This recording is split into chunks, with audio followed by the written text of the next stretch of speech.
नमस्कार, आप देख रहे हैं 4 PM और मैं हूं अभिषेक मिश्रा। प्रशांत किशोर जिन्होंने ये दावा किया, सबसे पहला दावा पार्टी बनाने के बाद ये किया कि बिहार की स्थापित पार्टियों को वो निपटा देंगे और इसके लिए वो बिहार विधानसभा चुनाव का इंतजार नहीं करेंगे, बल्कि बिहार विधानसभा के उपचुनाव में ही सबको निपटा देंगे।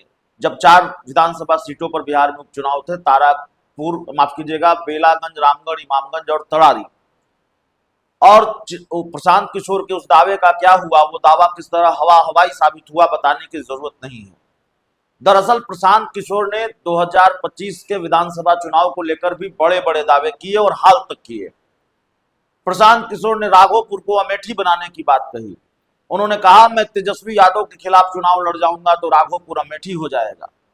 जब लड़ने की बारी आई तो प्रशांत किशोर खुद ही मैदान छोड़ गए, और ये बात हम कल कर चुके हैं, आज इसलिए कर रहे हैं क्योंकि खबर यह है कि उनकी पार्टी के उम्मीदवार भी अब प्रशांत किशोर की राह पर ही चल रहे हैं, उन्हीं की राह पर चल रहे हैं।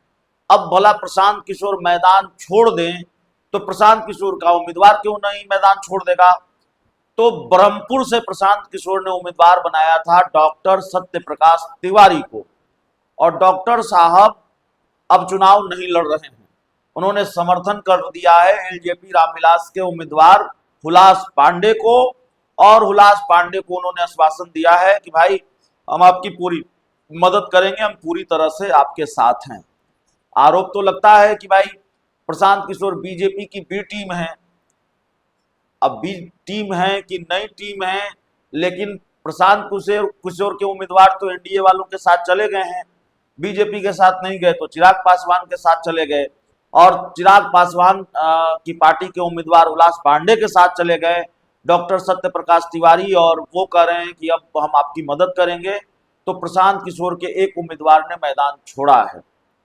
अब पता नहीं कौन किसकी मदद करेगा। मैदान छोड़ने का मौका जब तक होगा, जब तक तारीख होगी, मैदान छोड़ेंगे कि नहीं छोड़ेंगे, या किस तरह से प्रशांत किशोर का साथ जनसुराज के लोग ही छोड़ते हैं, देखना होगा।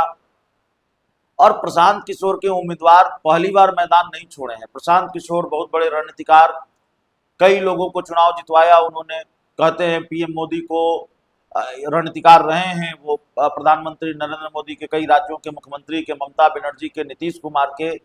लेकिन प्रशांत किशोर ने जब तरारी से उम्मीदवार उतारा तो उनको पता ही नहीं था कि जिस उम्मीदवार को हम उतार रहे हैं वो जाहिर तौर पर योग्य उम्मीदवार जरूर थे, सेना के रिटायर्ड अधिकारी थे और तरारी के थे, तो स्थानीय थे, लेकिन प्रशांत किशोर को ये जानकारी ही नहीं थी कि ये यहाँ से चुनाव लड़ने की योग्यता ही नहीं रखते, यहाँ के वोटर ही नहीं है।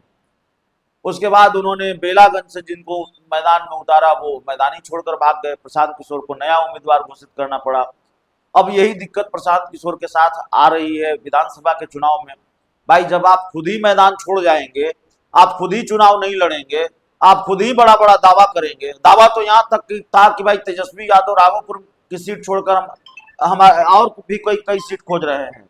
तेजस्वी यादव को और हमसे डर गए हैं, राघोपुर अगर हम चुनाव लड़ेंगे तो हमसे डर गए हैं, और कोई दूसरी सीट भी वो खोज रहे हैं लड़ने के लिए। हम राघोपुर को अमेठी बना देंगे, लेकिन ये दावा भी हवाई साबित हुआ। राघोपुर को अमेठी तेजस्वी माफ कीजिएगा प्रशांत किशोर क्या बनाते, वो उन्होंने मैदान ही छोड़ दिया, चुनाव लड़ने की हिम्मत ही नहीं दिखाई, और चंचल सिंह को वहां से उम्मीदवार बना दिया।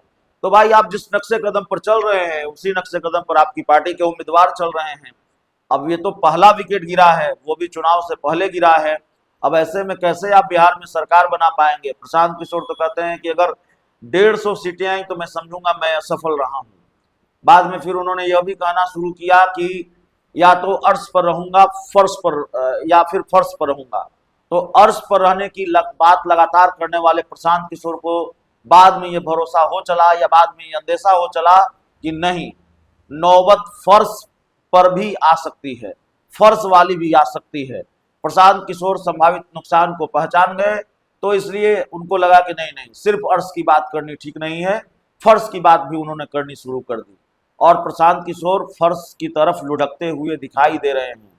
पहला विकेट गिरा है, उम्मीदवार ने मैदान छोड़ा है, और अब खेल बीजेपी का है या खेल हुलास पांडे का है, चिराग पासवान का है, लेकिन बिना खेल के चुनाव में इस तरह के घटनाक्रम नहीं होते हैं।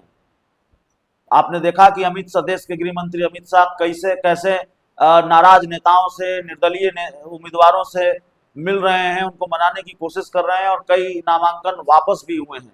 तो जाहिर तौर पर भारतीय जनता पार्टी और एनडीए को डर है कि विक्षुब्धों से चुनौती मिल सकती है, जन सुराज भी थोड़ा बहुत नुकसान पहुंचा सकता है, जन सुराज भी वोट काट सकता है, कहीं वोट कटवा की भूमिका में हो सकता है, कहीं प्रभाव भी हो, ठीक ठाक वोट भी आ जाए। तो जन सुराज से खतरे को भांपा और पार्टी में मिला लिया या अपने साथ मिला लिया हुलास पांडे ने जन सुराज के उम्मीदवार को। तो एक बड़ा खेला ब्रह्मपुर विधानसभा क्षेत्र में हो गया है। पहले प्रशांत किशोर मैदान छोड़कर जाते हैं, अब उनकी पार्टी के उम्मीदवार मैदान छोड़ देते हैं। बहुत बहुत धन्यवाद।